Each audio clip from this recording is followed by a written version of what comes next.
최순실 국정농단 진상규명을 위한 오늘 국회 청문회 정작 최순실 씨는 끝내 모습을 드러내지 않았습니다. 최순실 일가 중 유일하게 조카 장시호 씨만 청문회에 출석했지만 각종 의혹에는 부인으로 일관했습니다. 네, 그러다 보니 여야 의원들은 이른바 왕 실장으로 불렸던 박근혜 정권의 실세, 김기춘 전 비서실장에게 집중됐습니다. 먼저 국회로 가보겠습니다. 안윤학 기자. 네, 국회에 나와 있습니다. 네, 오늘 청문회에서는 김기춘 전 비서실장에게 여야 의원들의 질문이 쏟아졌는데 거의 모르쇠로 일관을 했죠.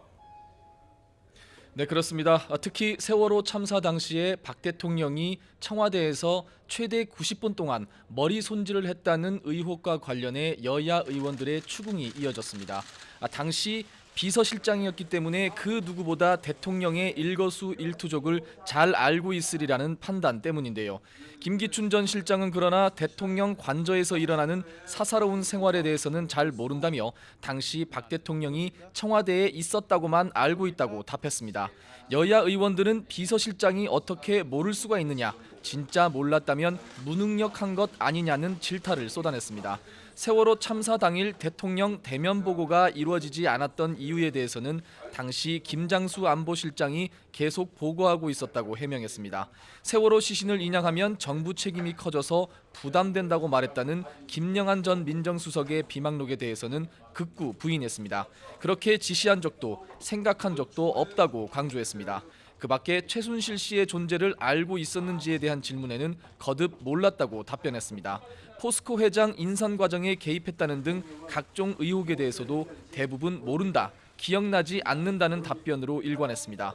세월호 7시간의 의혹과 관련 있는 대통령의 행적에 대한 질문에는 모르쇠로 일관했고 자신이 법적 책임에 대한 추궁에만 적극적으로 해명하는 모습을 보였습니다. 네, 또 최순실 씨의 두 측근이죠. 차은택 씨와 고영태 씨도 출석을 했죠. 네, 그렇습니다. 두 사람은 청문회장에 나란히 출석해 최순실 씨의 국정농단 사례를 적극 진술했습니다. 먼저 고영태 씨는 최순실 씨와 직원들을 사람 취급을 안 하고 모욕적인 말을 했다. 최 씨는 김종 전 문체부 차관을 수행비서쯤으로 여겼다. 최 씨가 대통령 연설문을 사전에 갖고 있는 것을 본 적이 있다고 말했습니다. 차은택 씨의 발언도 만만치가 않았습니다. 최순실 씨에게 자신의 생각을 써줬는데 그게 대통령 연설문에 몇 문장이 나왔다. 최순실 요청으로 문체부 장관과 교육문화수석 비서관을 추천했다고 말하기도 했습니다. 최 씨의 대통령 연설문 수정이나 인사 개입 사실을 확인해 준 셈입니다.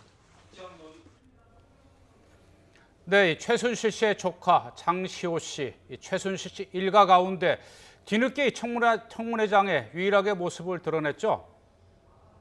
네, 오전 질의에서는 등장하지 않다 오후 3시쯤 청문회장에 나타났습니다. 애초 국회 국정조사 특위는 우병우, 최순실, 안종범 등 청문회에 출석하지 않은 핵심 인물 11명에 대해 오후 2시까지 국정조사장으로 나오라는 동행명령장을 발부했는데요. 여기에 유일하게 최 씨의 조카 장시호 씨만이 응한 겁니다. 장 씨는 본인이 운영하는 동계스포츠 영재센터를 통해 문체부로부터 6억 원을 지원받고 김종 전 문체부 차관과 공모해 삼성이 16억 원을 후원토록 강요했다는 의혹을 받고 있습니다. 장 씨는 동계스포츠 영재센터에 대해서 이모인 최순실 씨의 아이디어라고 밝혔습니다. 최순실 씨 권유로 장 씨가 계획서를 만들어 김종 전 차관에게 줬다는 겁니다. 또 최 씨가 지시하면 자신은 따라야 하는 입장이고 거스를 수가 없다고 답했습니다. 문체부에서 6억 원을 받고 삼성 측에서 16억 원을 지원받은 사실은 시인했습니다.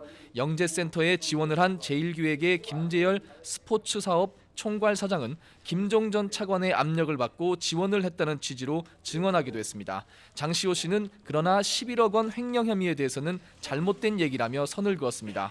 청와대에 간 적도 없다고 말했고 연세대 입학 과정에서 특혜가 있었다는 의혹에 대해서도 부인으로 일관하는 모습을 보였습니다. 지금까지 국회에서 YTN 안윤학입니다.